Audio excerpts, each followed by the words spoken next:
My name is Helena Carter. I'm 36 years old, and I used to be a military linguist, though that title never meant much to my father. He called what I did translator tricks, said it with that familiar mix of contempt and dismissal, like I was a child pretending at war. I hadn't seen him in years, not since he blamed me for a mission failure that wasn't mine, not since he let them suspend my clearance and took credit for my silence. But there he was, seated just 5 chairs down in the Pentagon war room, surrounded by stars and ribbons, still proud, still certain he knew best. I had no intention of speaking that day. I was only brought in as a quiet consultant. No uniform, no rank, just a woman with a strange set of ears. The room buzzed with tension. On the wall behind us, live satellite footage played in sharp detail. Borderline movements in Helmand province, radio intercepts in Pashto, coded transmissions writing broken Farsi syntax. Nothing clear, everything urgent. General Matthews entered late, coat crisp, eyes scanning. He didn't greet anyone, didn't nod. He took a seat at the head of the table and opened his folder in silence. Then he looked up. "I need to verify something," he said. His voice carried, not because it was loud, but because everyone knew better than to interrupt him. And then, he switched languages. Not to Arabic, not to Pashto, not even Farsi. He spoke Dari, and not the kind found in textbooks. It was tribal, rooted. A dialect I hadn't heard since a woman in a village near Ghazni whispered it to me after pulling shrapnel from her son's leg. The words dropped into the room like weights. Baradar, Marg az Qatar Miayad. Brother, death comes from danger. Nobody spoke. Not the analysts, not the techs. Not even the so-called regional experts. They looked around like the air had just changed color. I didn't flinch. I didn't look at anyone. I just answered. Calmly, clearly. Zinda mimanad agar gosh konad. He will live if he listens. There was a beat of silence. Then, too, General Matthews leaned back slowly. His eyes didn't leave mine. And then he said it, quiet, reverent, almost like confession. She is Aegis. No one moved. Even the HVAC seemed to stall. My father sat frozen, hands clenched on the table. The color drained from his face like someone had turned off a switch. I had spent years believing justice came loud, that it would roar, crash in with applause or fury. But no, it came in 5 words in Dari, and one look from a man who remembered what I'd once done in a forgotten war zone. The war room fell dead silent, and I finally breathed. They didn't call me in for protocol. They didn't call me because I wore the uniform anymore. They called me because someone remembered. Because in a place like this, where orders are barked and power sits in brass, there's still value in someone who listens for what isn't said. Years ago, I worked as a military linguist, stationed in Afghanistan. But linguist is a clean word. It doesn't capture what it really means to hear a dialect evolve mid-sentence, or to decode the weight behind a mother's silence when she won't say where her son went last night. They brought me in that day because of a series of botched translations, deadly ones, troop movements misinterpreted, a misread idiom that led to an airstrike in the wrong province, civilians lost, allies furious, fingers pointing everywhere. They needed someone who could tell the difference between a mistake and a lie, someone who wouldn't be noticed in a room full of medals. I was easy to overlook. No rank on my collar anymore, no shine on my boots. Just a plain gray blazer, notebook in hand, and a voice they'd forgotten still mattered. I didn't come back to clear my name. That desire had burned out long ago. I came back because I remembered what it felt like when someone listened too late. And General Matthews. He remembered me from Ankora, the summit where I translated one sentence that stopped 2 nations from launching. No headlines, no ceremony, just one night where silence didn't cost lives. He remembered, and he tested me. And I passed. Daniel was 22 when he deployed. Our father called him a Carter man now. Daniel didn't want to go yet. He told me in private, voice cracking like it did when we were kids. "I'm not ready, Hel." But our father pushed, said hesitation was cowardice, said he'd embarrassed the family long enough. Daniel signed the papers 2 days later. 6 months in. A roadside bomb. Wrong location, wrong time. I read the debrief, saw the inconsistencies. I sent an internal memo suggesting command had missed an intercepted call. The memo disappeared, so did my access. My father said it outright. He wasn't strong enough. But I knew the truth. Daniel wasn't weak. He was unprepared. Because someone refused to listen. And I couldn't save him. I still see his face sometimes. Grinning, sunburned, squinting into the heat from behind his cracked sunglasses. He was supposed to be a medic. He was supposed to come home. I didn't forgive my father, not yet. But I stood there in that war room because if someone else's Daniel was about to walk into silence, I was going to make damn sure someone finally heard the truth.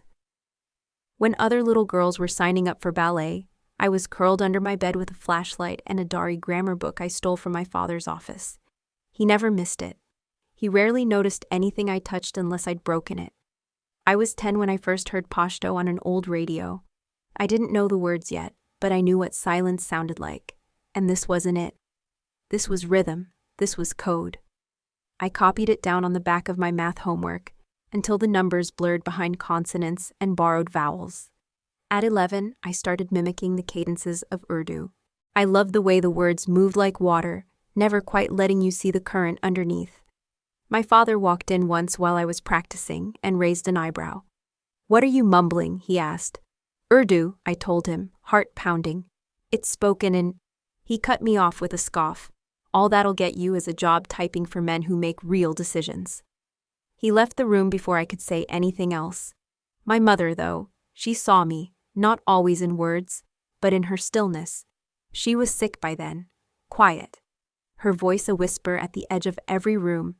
But one night, when I was 12 and thought she was asleep, I caught her watching me from the doorway as I repeated a Dari proverb into my pillow.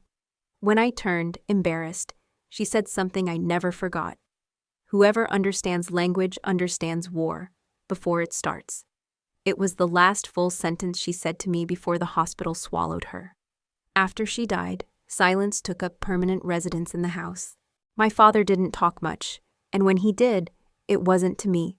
By 13, I was fluent in Dari and conversational in Pashto. I hid my notebooks behind old coats in the hall closet. Not because I was ashamed, but because it felt like the only thing that was truly mine. I knew I was different from the girls at school. They laughed easily. I didn't. They danced to pop songs. I traced dialects. They passed notes about boys. I studied the tonal shifts in regional Farsi. My father thought I was weird. He called it obsessing, said I should be focused on real-world things. Algebra, physics, maybe volleyball. But the truth is, I wasn't obsessed. I was preparing. Even then, I didn't know what for. I just knew that something in me responded to foreign syllables, the way other kids responded to applause. It felt like power, not loud power. Not the kind you throw around with rank or volume. It was quiet power. The kind that doesn't announce itself. The kind that waits. Every time my father said I wasn't enough, too soft, too bookish, too impractical, I went back to my languages, not to prove him wrong, but because it was the only place where I didn't feel like a mistake. I'd whisper to myself at night, in 3 different tongues, trying to memorize the sound of futures no one else believed I had. Because even in the dark, I believed this much. Words would take me somewhere that silence never could. And one day, maybe, they'd bring me back. I was 24 the first time I found myself in a situation where my voice mattered more than a gun. It was a scorched afternoon in Kabul, the air thick with heat, dust, and tension. We were escorting a humanitarian convoy through a neighborhood that intelligence had marked as low risk.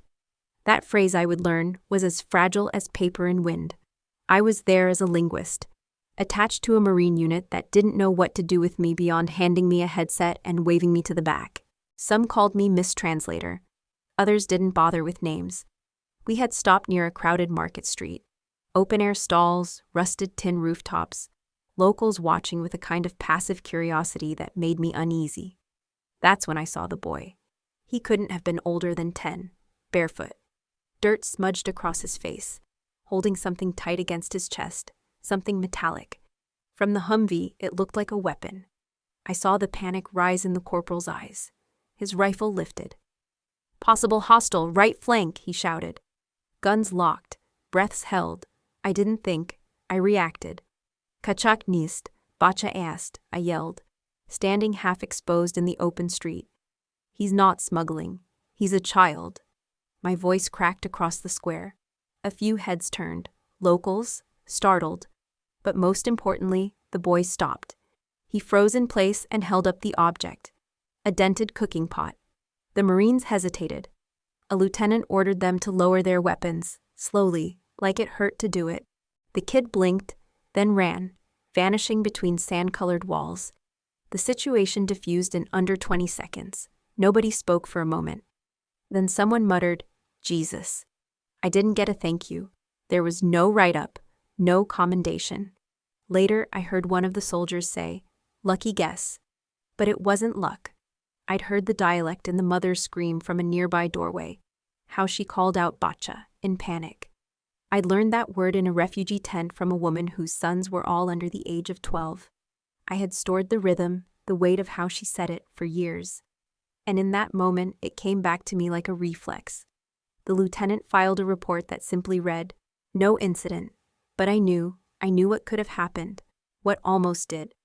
That night, back at base, I sat on the edge of my cot, still hearing the click of rifles, still seeing the look on that boy's face, how he didn't cry, didn't even flinch, just stood there, waiting for fate to decide what language it spoke.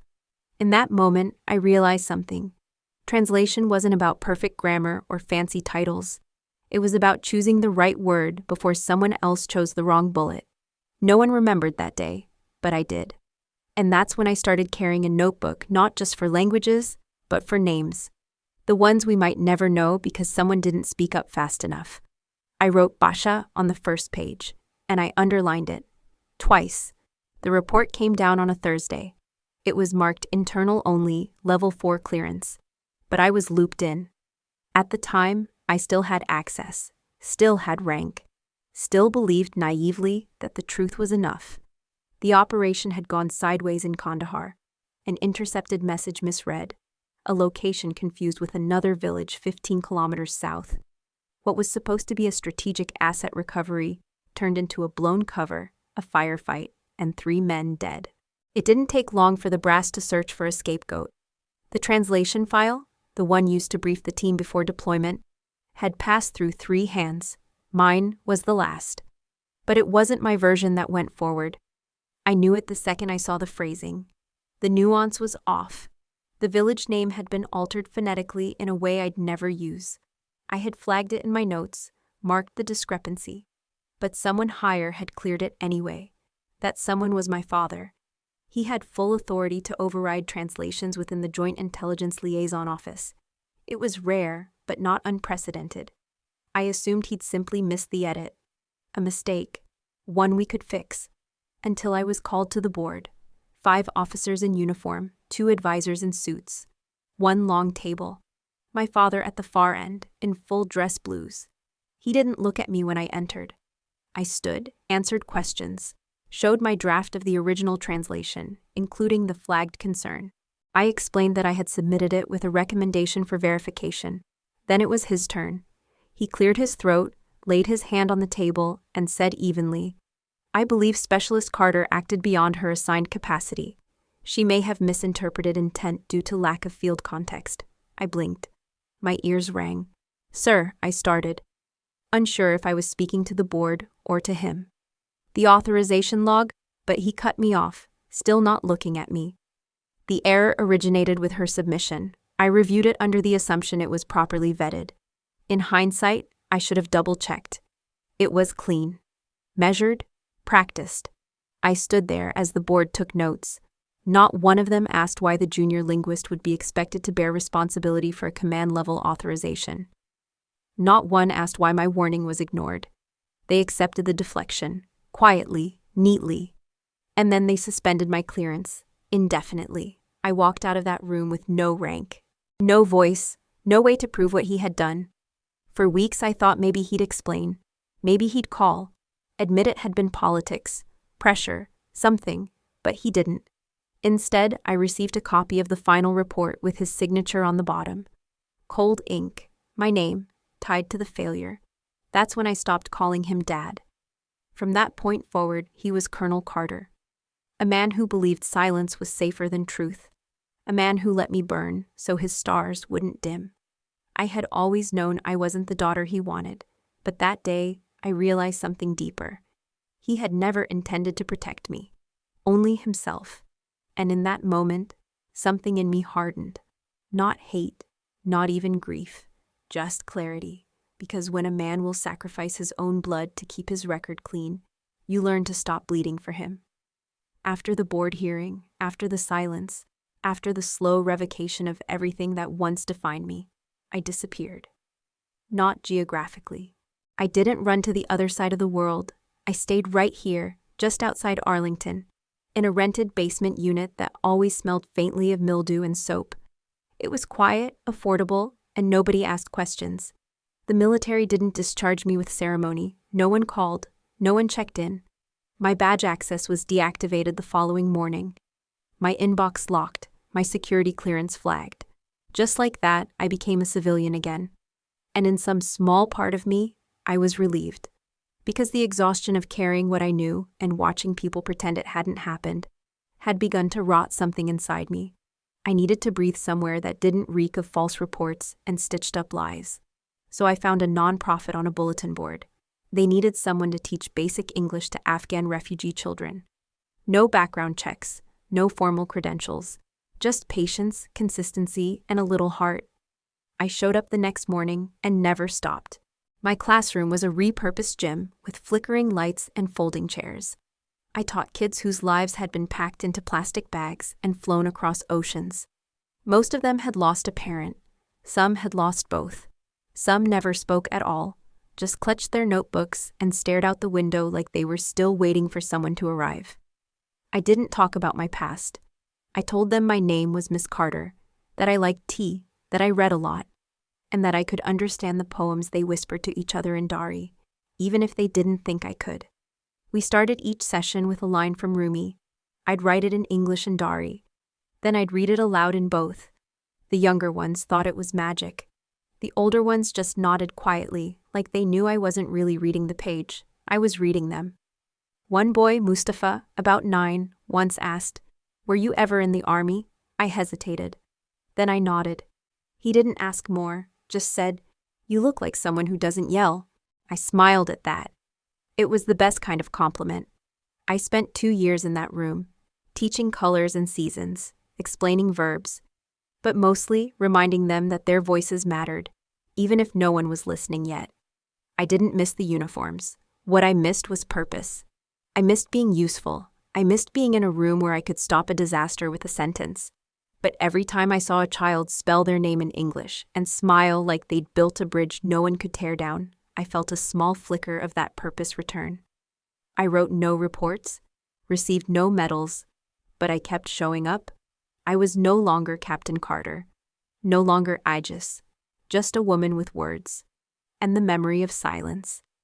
And though no one in that gym knew it, every poem I chose to teach them, every single one, was something I'd once whispered to myself, years ago, on a cot in Kandahar, just trying to believe that the world could be softer than the battlefield it kept becoming.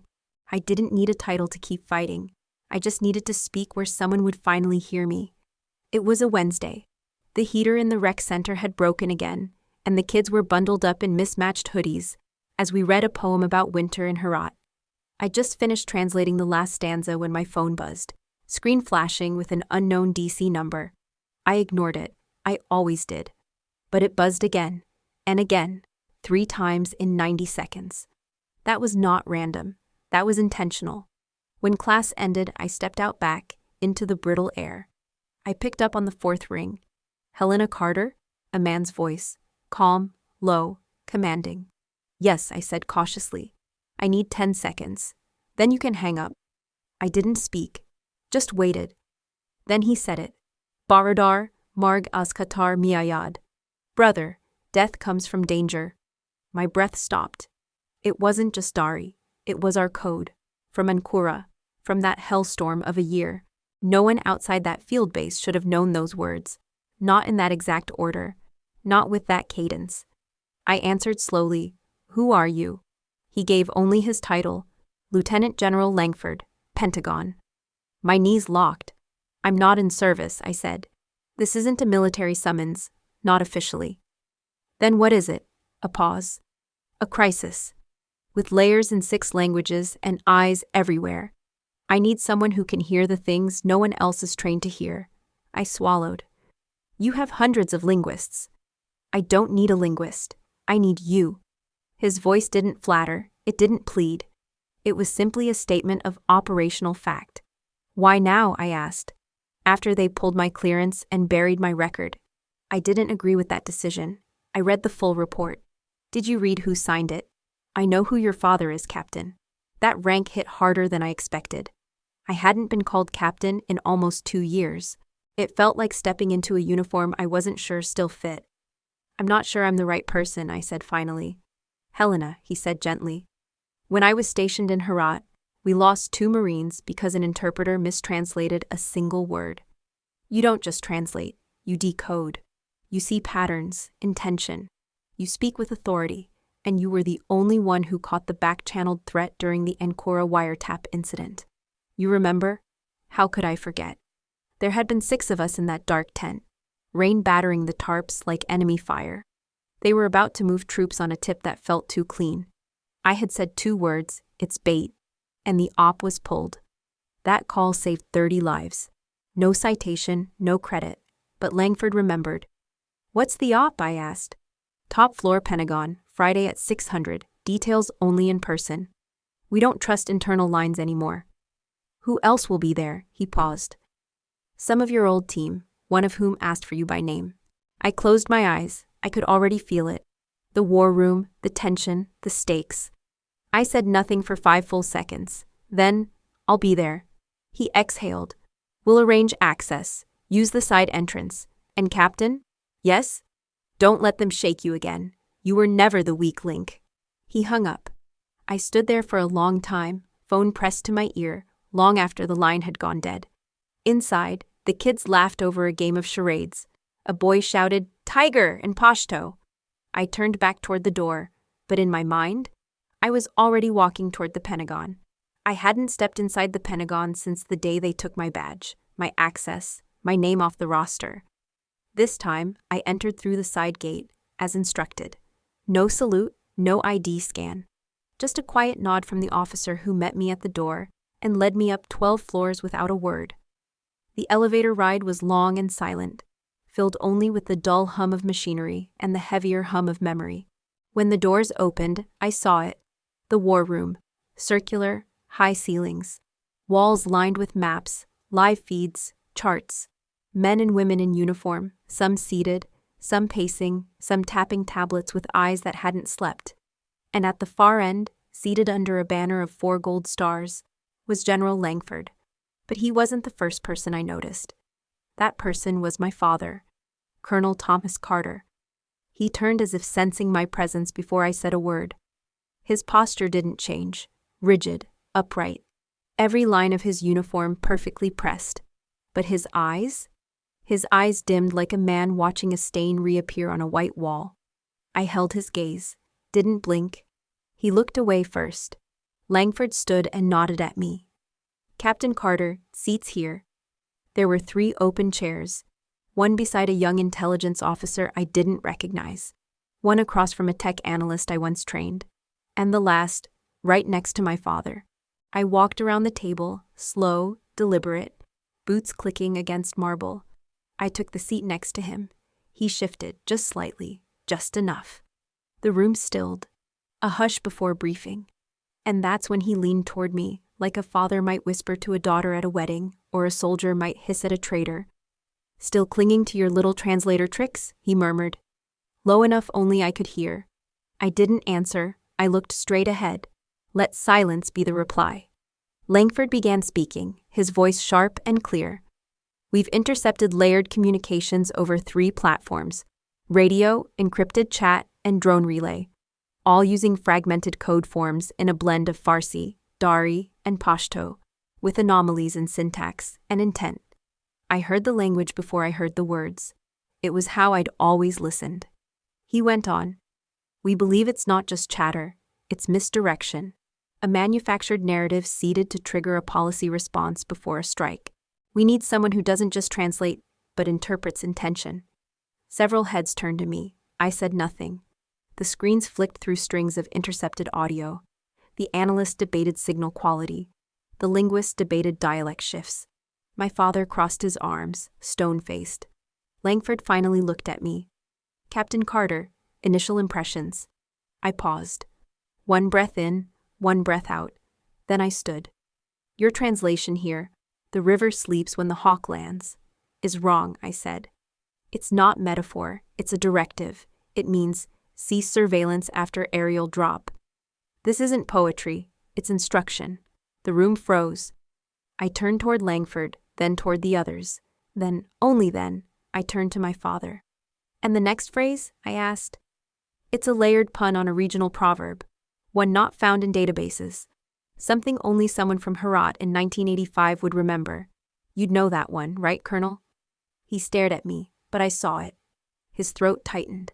A twitch behind the eye, the look of a man cornered by knowledge he once dismissed. And I smiled, not with triumph, but with the calm of a woman who knew her voice would speak when no one else could. The lights dimmed just slightly, not enough to be obvious, but enough for instinct to kick in. The kind of shift you feel in your skin before your mind catches up. General Matthews stood at the head of the room. He hadn't said a word in 10 minutes, just listened, watched. His fingers steepled.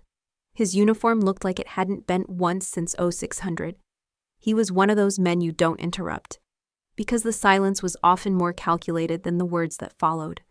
Finally, he spoke. 5 words, in flawless Dari. Baradar, Marg az Qatar Miayed.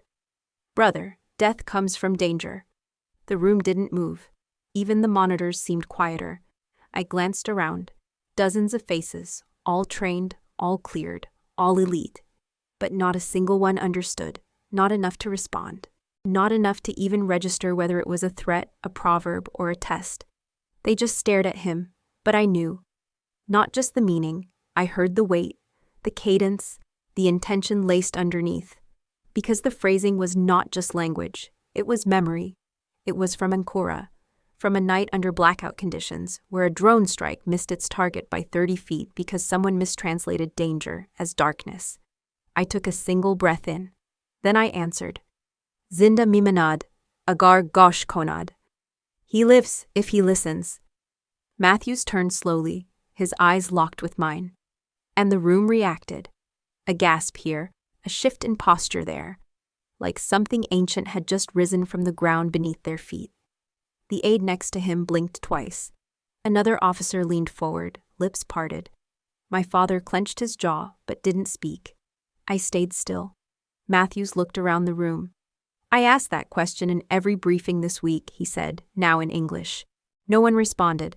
He walked, slow and deliberate, toward me. Some of you assumed it was poetic. Others thought I was issuing a threat. Some ignored it entirely. He stopped in front of me. But she didn't just translate. She understood. I didn't flinch. Not when he nodded. Not when he said the next 5 words that shifted the temperature in the room. She is Aegis, he said. Every breath vanished. Aegis wasn't a name, it was a designation. An internal code name for operatives who were not only fluent in language, but fluent in intent. Those who didn't just speak, but heard what others were too afraid to say. I wasn't expecting the sound that followed. A chair scraped back. It was my father. He stood too quickly, as if the floor had tilted. His hands trembled just slightly against the edge of the table. General Matthews, I don't think. But Matthews cut him off with a glance. Colonel Carter, if you had understood what I just said, you'd know you're not qualified to object. The silence that followed wasn't just awkward. It was final. My father sat back down, slower this time. And for the first time in years, I let the moment settle. I didn't smile. I didn't gloat. I just breathed and let my presence fill the room the way his used to. Let them feel what it meant to be seen. Let him feel what it meant to be silent. Most people remember Ankora for the ceasefire that never officially began, and the war that never officially ended. But I remember it for one sentence, one I translated in a voice no one heard. Back then, I wasn't seated at the main table. I wasn't even in uniform. I was 19, the lowest clearance in the room, there under civilian rotation for linguistic observation. Technically, I was invisible. And yet, invisibility saved a continent that night. A delegate from the opposing side, nervous, sweating, leaned to whisper to his commanding officer. Dari, a dialect most assumed to be Farsi, but I caught it. He said, "Tell them we have planted it under the table. Let them say one wrong word." I didn't wait for protocol. I didn't ask permission. I moved. I crossed the room in 5 seconds flat, leaned down to our side's translator, and whispered one line. They've planted an explosive, waiting for provocation. Chaos erupted within seconds. Security lunged forward. Delegates were rushed out. The bomb, rigged and primed, was real. But because of a sentence, a whisper, I gave them time. They never knew it was me. The report went up, classified. It credited an unverified third-party relay. No name, no face, no medal. But General Matthews had been in the room that night. He was watching everything from the darkened observation gallery 2 floors above. He had access to audio logs, back-channel chatter, and a photographic memory for anomalies. And he remembered one thing: the girl who didn't wait for authority. The girl who didn't need a badge to act on truth. The girl who understood that language wasn't just words. It was warfare. Aegis wasn't a code name I picked. It was given to me, quietly, 6 weeks after Ankora. I was pulled into a small debriefing room by an older intelligence officer with frostbitten knuckles and the kind of stare that made coffee taste cold. He said, "You see what others overlook, and more importantly, you speak before it's too late." I became a shadow asset. Low rank, high mobility. Used in briefings, interrogations, back-channel meetings no one put on the record. Not to make decisions, but to sense things others couldn't. That's what Matthews meant when he said, "She is Aegis." It wasn't flattery, it was designation. It meant I'd spent a decade guarding conversations that shaped drone policies, hostage returns, chemical trace recoveries, without ever appearing in a single group photo. It meant the world saw a translator, but Matthews saw a pattern reader, a signal interpreter, a human firewall. That day, in the war room, he didn't name me to give me power. He named me to remind them all that quiet does not mean absent. He knew only someone overlooked can truly see betrayal. Because we aren't distracted by praise or presence. We hear the note that doesn't belong. And when Matthews placed the red folder in front of me, marked with the ankora crest, I understood what he was doing. He was calling the ghost back into the room, not to haunt, but to protect. I looked across the table. My father's eyes had narrowed. He still didn't fully understand. But he would. Very soon. General Matthews didn't hand me an order. He handed me a possibility, wrapped in silence, held with a gaze that said more than the room could bear. The moment the others left the war room, he turned to me and placed a new file on the table. It bore no crest, no subject line, just a timestamp and a location. Kandahar Forward Command, 0300 Zulu. Inside, a transcript. 2 columns, source language and target language, lined up side by side. At first glance, it looked clean. Routine field exchange. A tribal elder negotiating safe passage for his villagers in return for clearing a checkpoint. The interpreter had recorded, "We offer water and no resistance if your men move past by sunset." But the Dari didn't say that. Not even close. The original line, "We will clear the road only after your tanks pull back. If not, we plant fire." I blinked. My fingers tightened around the page. A deliberate shift in tone, intention, and consequence. The real message was a threat. The translated version was a lullaby. And 12 hours later, a convoy moved in, believing the road was clear. They were met with explosives. 7 soldiers lost. 2 local guides executed. And the interpreter vanished. I traced the metadata embedded in the transmission log. Everything in the file bore clean credentials, too clean. It had been authenticated at 2 levels, flagged as secure review cleared, and routed through the Defense Language Systems server under a protected translator ID. Only one thing didn't match: the encryption unlock key used for clearance validation. It wasn't generic, it was personal. It bore the signature of someone who had manually approved the release. And when I decrypted the key and cross-referenced the hash, my stomach dropped. It was my father's passphrase, not copied, not spoofed, original. Used at 0321 Zulu, 2 hours after his official shift had ended, and 5 hours before the bombing. He had signed off on the distortion. The digital stamp didn't lie. I stared at the keystring. Wilco Eagle RF 1717. His signature encryption code since his days in Kandahar. My lungs shrank in my chest. This wasn't a clerical error. This was a message intentionally scrambled. A battlefield turned by the twist of a single word. And only someone who understood both sides of the language and the war could do it with such precision. I leaned back from the file, my mind racing. Was he being coerced? No. He had used his passphrase with surgical precision, in a time window small enough to suggest premeditation.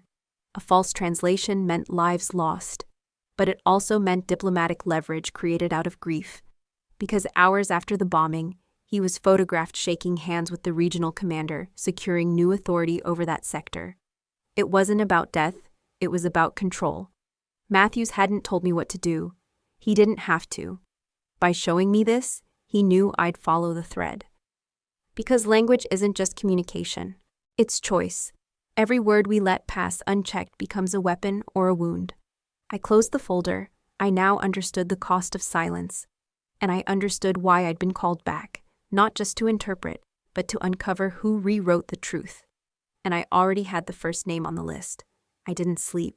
After the war room emptied and the folder closed, I didn't go home. I went back into the language lab at base, swiped in under my old credentials, which apparently still held clearance, or were silently reactivated by Matthews. Either way, the terminal accepted me. The lights buzzed overhead, a strip of fluorescent hum. I sat in the dark with the glow of code and language streaming across my screen. And I started where all deceptions leave fingerprints, with sound. The original field recording was archived on an encrypted drive, dated 2 weeks prior, logged at the outskirts of Kandahar. The speaker, a local tribal negotiator. The mission transcript claimed he had offered peace, but I wanted to hear the actual cadence, the breath between words, the pauses that text cannot capture. I adjusted the audio filters, boosted the lower frequencies. The voice crackled through my headphones. Agar tank shuma rawastai shavad. Ra rakali mekunem. I paused the audio, rewound, played it again. This wasn't just a phrase, it was a challenge. The kind of phrasing that carried weight in tribal dialects. A man offering a bargain, not submission. But what truly caught my attention wasn't the meaning. It was the spelling in the transcript. A handwritten version, scanned and OCR'd. In the Dari word for withdraw, rawastay, I noticed an old orthographic pattern. The second consonant was marked with a diacritic rarely used after the Soviet withdrawal era. It wasn't modern spelling. It was textbook Dari from 1983. My heart tightened. I knew only one person who wrote that way. He was the one who taught me to write Dari when I was a child, tracing the curls of the script on yellow paper. He used to say, modernizing a language doesn't mean deleting its roots. It was his style, his hand. But there was more. I searched through older logs, then even older ones, back into the classified archives from Operation Sandwatch, my father's first deployment as an intelligence linguist. Every field report bore his seal. I ran a comparison between the orthography in the recent distorted transcript and the reports from 40 years ago. Matches. 11 out of 15 anomalies in the fake transcript matched his old phrasing patterns, anachronistic letter forms, phrasal structures no longer used in official training manuals. Like a musician who couldn't help but return to the same rhythm, I knew. He hadn't just approved the false translation, he had written it. The clincher came from a short phrase near the end of the log, the word galeb, meaning structure or framework. The way it was used made no sense in context, unless it was a substitution cipher. I remembered something from when I was 16. He'd shown me a basic code for embedding references into translations, using synonyms that only made sense when linked to certain operation codenames. Khalib, It was the name of his first classified op in Ghazni. He was hiding his authorship in plain sight. Not just fabricating reports, but signing them with old ghosts. I pulled off the headphones. The silence in the lab felt heavier now. I looked around. No one to witness the moment I understood that the man who raised me to respect language had used it as a weapon. He hadn't just betrayed me once in front of a council. He'd been doing it for decades. And this time, it had killed people. This time, I couldn't just be quiet. Not even for him. They say the dead speak only if we listen. I didn't mean to go looking for Daniel, not that night. I was chasing patterns, anomalies, forensic linguistics embedded in chaos. But like every pattern, it eventually loops back to the first crack in the foundation. The file was old, buried behind security protocols marked closed, extranet, unsynced. I almost skipped it. But the date stopped me cold. August 14th, 2020. The day my brother Daniel died. My hands hovered above the keys. I remembered the heat of that day, how my mother's picture fell from the wall when the knock came, how Dad didn't cry, how I never believed the official version. I opened the report. It was a situation brief, logged from a field post outside Lashkar. A patrol unit had walked into a kill zone. The transcript said they'd been cleared to proceed, no threats detected. That wasn't right. Because I was the one who'd translated the radio chatter that morning. I remembered the voice on the other end, the tremble, the desperation. Nafarha ye tanha andar behrand. Tale nehaz shad. There are lone figures ahead. The area is trapped. I translated it within seconds, flagged it as high threat, sent it up the chain, but in the archive, my translation was gone, replaced. The phrase now read, "No enemy presence confirmed. Area stable." I blinked, opened the metadata. The document had been modified 12 minutes after my original submission, from an IP located at Joint Command HQ. Then I saw the embedded editor ID. It wasn't anonymized. It was my father's clearance signature. For a moment, I stopped breathing. There, plain as a confession, was the revised wording. A tone-neutral version that stripped the warning bare, sanitized it into nothing. And the time code? Just minutes before the unit moved. Daniel's unit. I searched for my original draft, my voice warning them away, but it had been wiped. My name wasn't even in the sender log. I wasn't just ignored. I was erased. I wanted to believe it was a mistake, that maybe he misread the tone, misunderstood urgency. But then I found the attached memo, hand-typed. Priority reassignment. Elevate Report 34B. Expedite movement. Maintain operational optics. Do not delay deployment based on soft reads. Soft reads, that's what he called it. A human voice begging for help. A sister decoding urgency through accent and breath and dialect. And to him, it was soft. He knew Daniel was in that patrol. He knew my warning came from the field. And still, he chose to bury it. For what? Optics? His promotion? A cleaner kill ratio on a weekly report? My brother died not because the enemy was clever. He died because our father wanted to look competent. That was the twist in my stomach I'd never been able to name. I remembered standing beside my father at the memorial, listening to him tell the chaplain Daniel knew the risks. He died a soldier. Now I saw what he really meant. Daniel died for a soldier, the one who signed the death warrant and buried it in plain text. The rest of the night, I stared at that screen. There was no blood on it, just glyphs, just letters. But I had never seen anything bleed so loud. I didn't cry. Instead, I pulled up every log from that week, every conversation, every field report, and I began building something I should have built a long time ago. A case for Daniel, because now I knew the truth. He didn't die in war. He was killed by family.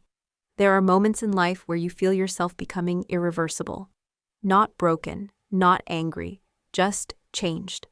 I walked through the Pentagon's side entrance at 0400. No ceremony, no escort. Just the low hum of fluorescent light and the weight of a flash drive pressing into my palm like a verdict. I wasn't wearing my uniform. I hadn't worn one in years. But I walked like I used to, measured, deliberate, unshaken.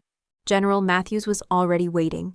His office was bare at this hour. No aides, no coffee. Just a single lamp illuminating a folder on his desk. My file. He didn't stand. He didn't speak right away. He just looked at me and nodded, as if he already knew. I sat across from him, not as an officer, not as a linguist, just as a daughter bringing the war home. I need to show you something, I said. I plugged the flash drive into his terminal and opened the encrypted report sequence. One by one, I laid it out. The original Dari transmission, my initial translation, the metadata log of edits, the memo altering the directive, the clearance ID attached to the override, the casualty list, Daniel's name circled in red. Matthews didn't interrupt. He watched every screen like he was watching a clock countdown. When I finished, I turned to him. You asked me to find out who changed the translations. I did. He leaned back in his chair. A breath left him. It wasn't surprise. It was confirmation. It was your father, he said. I nodded once. Then came the real question. His eyes met mine. What do you want to do with this? I had prepared for that. I don't want headlines, I said. I don't want a congressional hearing. I don't need revenge. I need history to stop forgetting people like Daniel. He sat with that. I leaned forward. You asked me to be precise. I am. So now I'm asking you. Do you want justice or scandal? It was a heavy ask. To go after a man like my father, decorated, respected, publicly untouchable, and do it quietly. No leaks, no optics, just consequences in the dark. Matthews didn't blink. He opened his drawer, took out a pad, and wrote something down. Then he picked up a red phone, one I'd only seen used in emergencies, and made a single call. I'm authorizing immediate review of personnel action under Title 10, Article 32. No media, no internal PR. He looked at me again. His voice softened, just slightly. You'll testify? I nodded. He tapped the pad twice. You'll need protection. If the committee signs off, the arrest will be sealed. No ceremony, no cameras. But history will know. And that was enough. I stood. The weight of years didn't lift, but it settled. Matthew said one more thing before I left. Helena, you didn't just translate words. You translated silence into truth. I walked out the same way I came in. Quiet, steady, small in figure but not in presence. My father would not be handcuffed on the evening news. There would be no grand reckoning with the flash of 1,000 bulbs. But somewhere, behind the secured doors of a military courtroom, a man would finally face what he did. And Daniel? Daniel would no longer be just a name on a stone.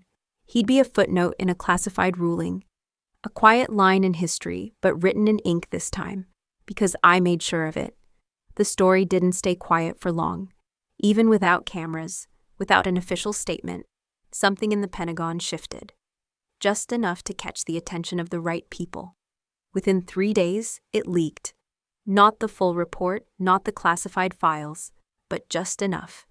Senior intelligence officer under investigation for manipulated translation leading to fatal mission. No names, but someone connected the dots. They always do. By the end of the week, there were think pieces, talk shows, panels with former generals debating what it meant when loyalty clashed with truth.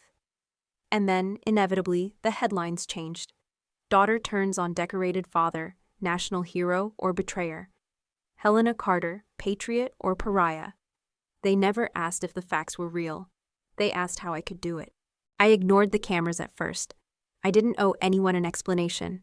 But then a journalist cornered me outside a small Dari poetry workshop I was giving in D.C. She didn't shout. She asked it like it really mattered.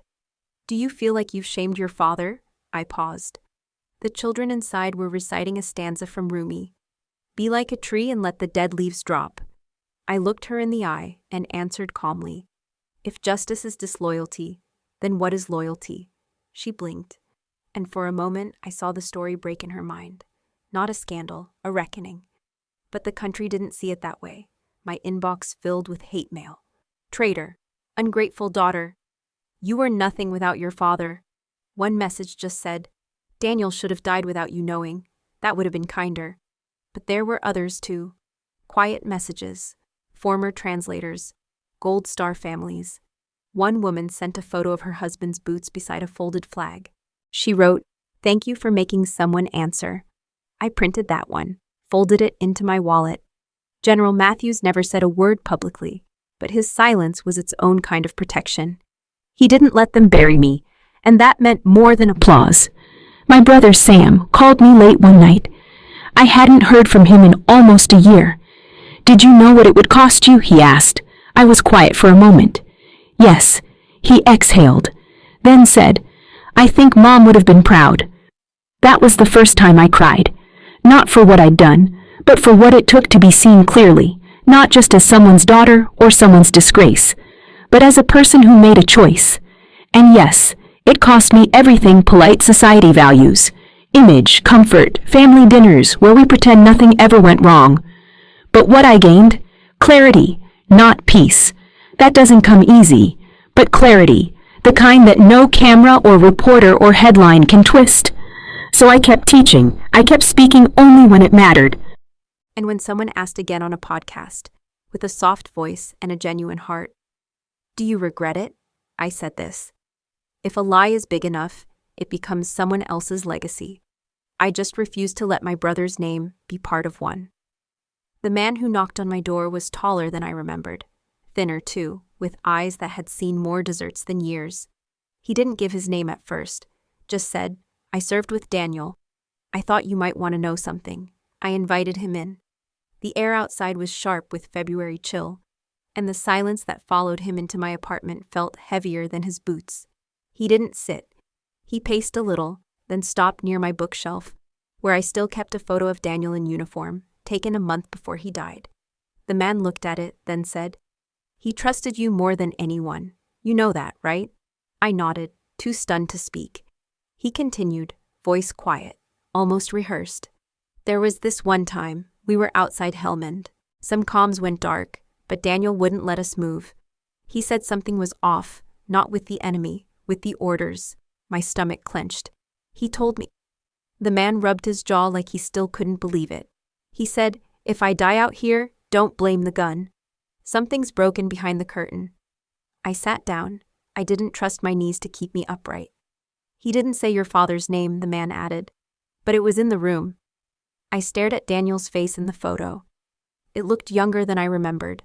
Eyes too clear, grin too certain. "Why didn't he tell me?" I asked, half to myself. "He didn't want to drag you into it," the man said. "He said you still believed in things he didn't." I felt something crack in my chest. Not grief, not shock, recognition. Daniel had known, maybe not everything, but enough. Enough to understand the lines being drawn, and the hands holding the chalk. I thought I'd been the first to suspect our father's betrayal. But Daniel, he'd smelled the rot before it had a name. And he'd gone into that last mission not just afraid of the enemy, but of what might be written above them in English. The man looked down at his hands, rough and scarred. I kept quiet because I thought, maybe it didn't matter. Maybe truth doesn't change a damn thing. He glanced up. "But watching what you did? It made me think maybe it does." He pulled something from his pocket. A coin. Military issue. Daniel's. "He left this with me," he said, "in case anything ever happened. I think it's yours now." I took it carefully. It was warm from his palm, cold everywhere else. The coin was scratched, the inscription faded, but I knew it. Latin, like the old academy code Daniel used to joke about. Veritas numquam perit, truth never dies. After he left, I held the coin in my fist and closed my eyes. For a long time, I said nothing. Then I whispered, "I'm sorry, Danny. You saw the fire before I even saw the smoke." It wasn't guilt I felt, not anymore. It was awe. Awe that my younger brother, beneath the jokes and impatience and lopsided grins, had carried so much, that he died not just as a soldier, but as a witness. And I had taken too long to hear him. But I had now, and the world would hear him too. The folded flag sat on my desk, edges crisp, colors still bold. It had been handed to me with military precision, tucked under an officer's arm, placed into mine with ceremony and weight. But no words could have prepared me for how heavy silence feels when it's wrapped in 13 stripes. I had waited weeks before opening the letter. It arrived in a plain envelope. No return address, just my name in the middle, written in my father's blocky, controlled hand. I recognized the handwriting immediately. It looked like the same script he once used on mission reports and intelligence briefings. Calculated, distant, never warm. Inside was a single page, not even a full one, just 4 lines. No apology, no explanation, only a sentence that read, "Tell me where I went wrong." I read it twice, then a third time, not because I didn't understand, but because it was too familiar. That question, that refusal to own the answer. It was the same pattern he'd always used. When I was a child and he dismissed my dreams. When I served and he dismissed my worth. When I bled for truth and he called it betrayal. Where did he go wrong? He went wrong in believing silence was strength. He went wrong thinking command outranked compassion. He went wrong the moment he heard the truth and chose pride instead. I placed the letter beside Daniel's flag. My hands didn't shake. Not anymore. There were no cameras in the room, no medals, no witnesses, just the hum of the heater and the smell of old fabric and envelope glue. I pulled out a Sharpie and uncapped it with care. The same kind Daniel used to scribble poems in the margins of his notebooks, words he thought I never saw. I stared at the white star field for a long time, not because I was unsure of what to say, but because once I wrote it, there was no taking it back. Then, in the bottom corner of the flag's fold, between the lines of what he served and what he died for, I wrote, "You went wrong the moment you stopped listening. That was it. No rage, no name, no signature, just the truth. The kind Daniel deserved, the kind my father never gave." For a moment, I thought about sending him the flag with those words, but I didn't, because he wouldn't understand. He would read it as defiance, not clarity, as punishment, not reflection. And because the flag didn't belong to him.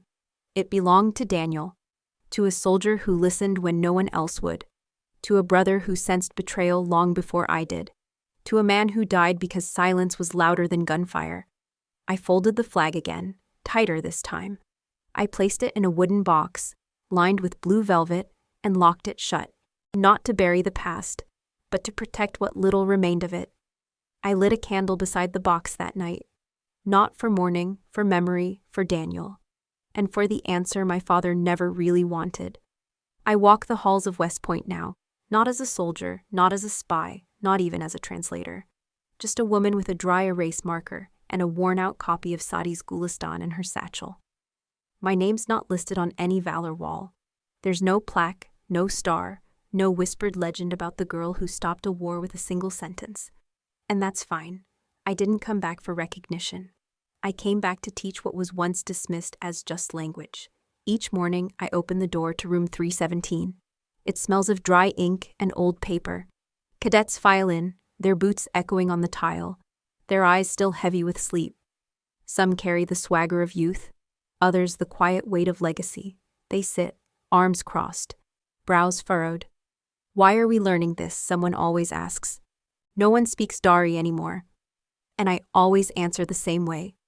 Because understanding is the terrain, and terrain wins wars. I don't tell them about my father. I don't tell them about Daniel. But I do tell them this. When a word means both hope and trap, translation is not grammar, it's survival. They start listening more after that. They lean in when I explain how tone can change a tribal council's verdict, how a pause in a sentence might be the difference between a ceasefire and a drone strike. How a child's dialect in a village can tell you what war touched that soil last.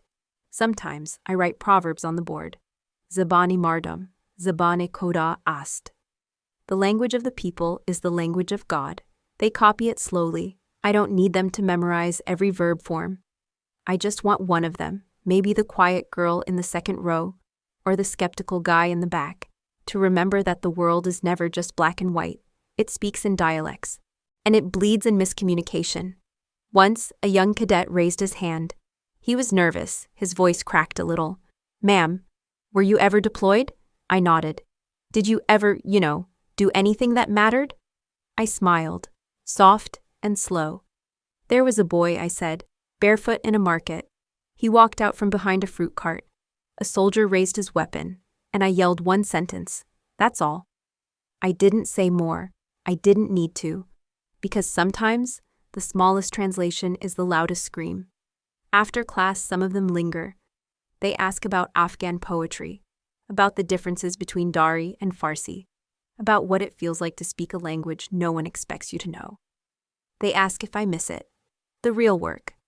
And I tell them, this is the real work, because one day you'll be in a room where everyone's shouting in English, and the quietest person will say one word, in Dari, and you'll be the only one who understands. That's when it matters. That's when Aegis lives. Not as a title, not as a clearance level, but as a posture, a presence, a promise, to listen, to warn, to protect. I walk home after the last bell rings. My boots aren't military issue anymore, but they still echo down the concrete like they carry something heavy. And maybe they do. Maybe it's just a flag, or a letter, or a name that no longer fits. But more than that, maybe it's the weight of a language that once saved a life, and might again. It was a rainy Thursday. The cadets had tracked mud into the classroom again. Someone had spilled black coffee near the window, and the room smelled faintly of cardamom, probably someone's contraband chai. I liked that. Let the rules bend if the aroma told a story. I was erasing the board when I heard the question. It came from the back row, soft, hesitant, but clear. Ma'am, did you ever really save someone's life? I turned slowly. The speaker was a second-year cadet named Patel. He usually kept his head down, focused on conjugations and poetic rhythm. But today, he met my gaze. The rest of the class fell silent. I didn't speak right away. Instead, I walked over to the shelf, pulled out a worn copy of Rumi's Masnavi, and flipped through the pages. The corners were bent. Some verses were underlined in faint pencil, traces of past readers who had searched for something more than grammar. I set it down in front of Patel. Read that, I said gently. You'll find war in there, and peace, blood and forgiveness, all in one stanza. He hesitated. I leaned on the desk. Saving a life, I continued, doesn't always mean dragging someone out of a firefight or applying a tourniquet under fire. Sometimes, I wanted to say, it just meant not letting a word get twisted. There was a day, I said aloud, when a translator botched the tense of a verb. One word, and a ceasefire turned into crossfire. Men died. The class sat still. And then there was a day when a boy stepped out into a market. My team was ready to fire, but I shouted in Dari, Kachak nest, bacha ast. He's not a threat. He's a child. One cadet's pencil stopped moving. The soldiers hesitated, lowered their rifles. I smiled faintly. That boy lives. Maybe he's grown up now. Maybe he doesn't remember the voice that spared him. I looked back at Patel. But I do. He nodded slowly and opened the book. I saw his eyes catch on a passage halfway down the page. He ran his finger along the calligraphy. You ever wonder, I asked them, why we read poetry in a military classroom? No one spoke. Because poetry teaches you to listen, to tone, to rhythm, to silence. The battlefield isn't just bullets and tactics. It's misunderstanding. It's pride. It's the wrong translation at the worst possible moment. I took the book back and read aloud. Out beyond ideas of wrongdoing and right-doing, there is a field. I'll meet you there. They didn't move. Every phrase has a field, I said. A place where it bends, where it breathes. Your job isn't just to repeat the words. It's to carry their meaning across that field without stepping on a mine. Another cadet, Martinez, finally raised her hand.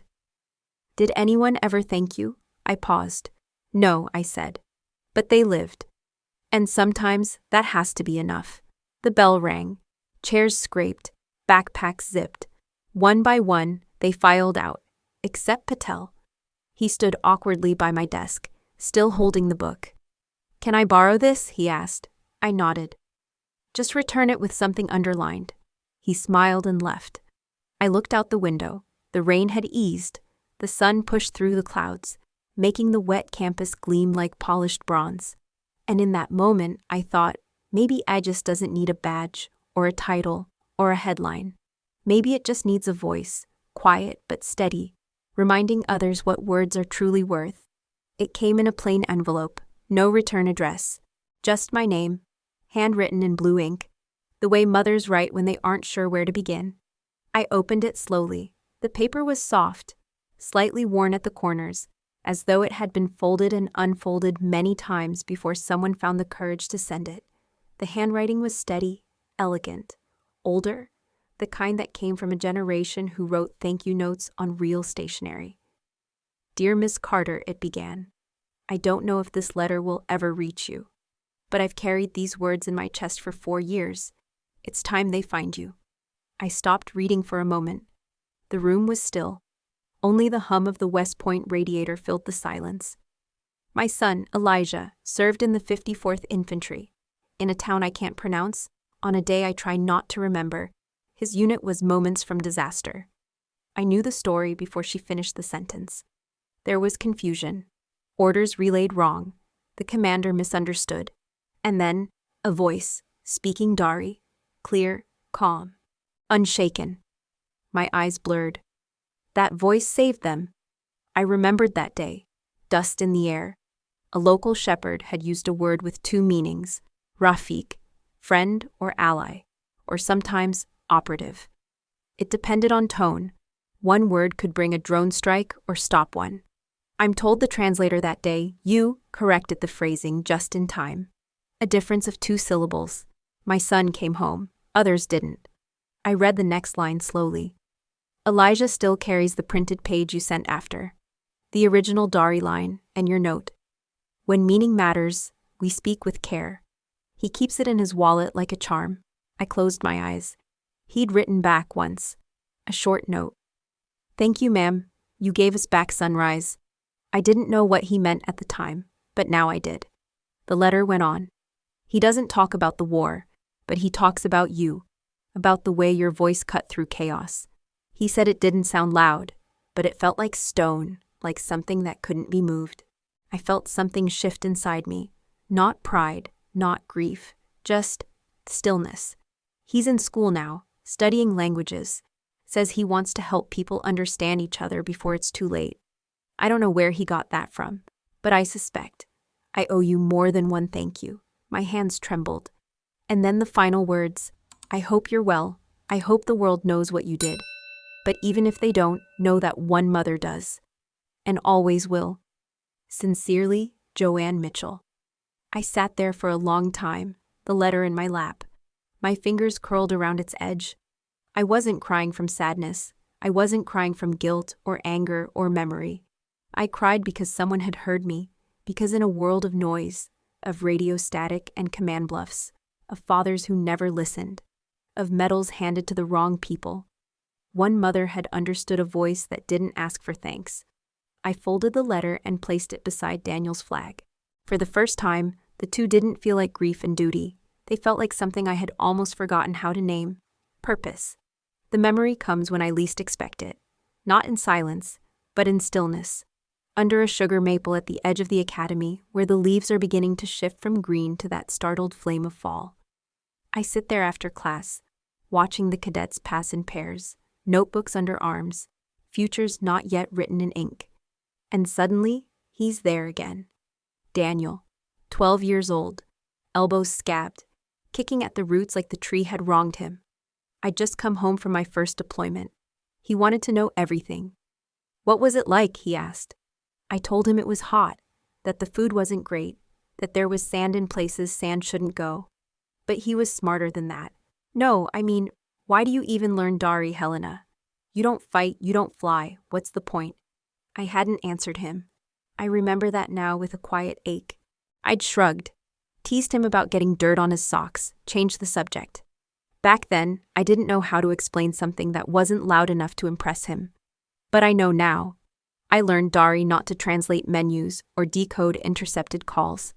I learned it because language is a doorway, and sometimes the key isn't words, but the willingness to understand what someone didn't say. I learned it because meaning is fragile, because peace is built on things no satellite can see. A glance, a breath, a phrase spoken one way and heard another. And because when chaos starts, it's rarely because someone didn't speak. It's because someone wasn't heard. Daniel didn't know he'd die young. He didn't know I'd spend years tracing meanings in mistranslations, unspoken intentions buried inside vowels. But he knew one thing. He knew I loved words more than I loved medals. He just didn't know they'd be all I had left. So here I sit, under a different tree, older, quieter, the kind of tired you don't sleep off. And I finally speak aloud the answer I never gave him. I learned Dari to hear what others pretend not to understand, because that's where betrayal hides, in the space between what was said and what was meant.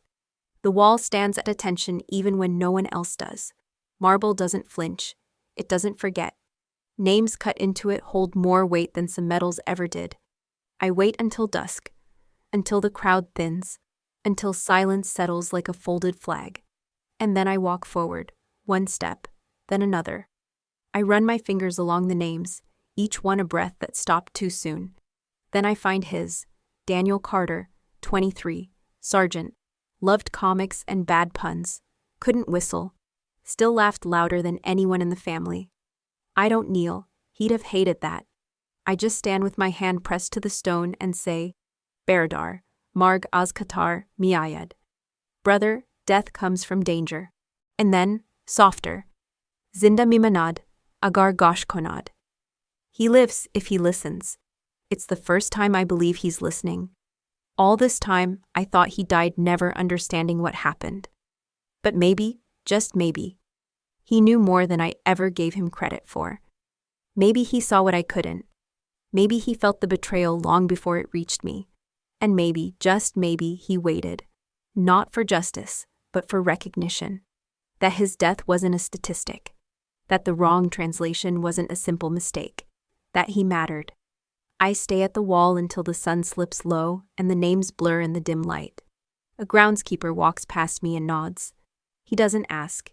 He doesn't need to. I wipe my face and step back. 5 words still echo in the hollow between my ribs. And for the first time, they don't sound like a warning. They sound like a promise. I was never the one to kick down doors. Never the one to lead a charge or fire the first shot. I don't need a parade, or ribbons, or statues. I just need 5 seconds in the right place to make sure the wrong word doesn't end someone's world. People say heroes wear medals. I wear language. I don't carry weapons. I carry context. And in rooms full of noise, I wait for silence. Because that's when the truth finally dares to whisper.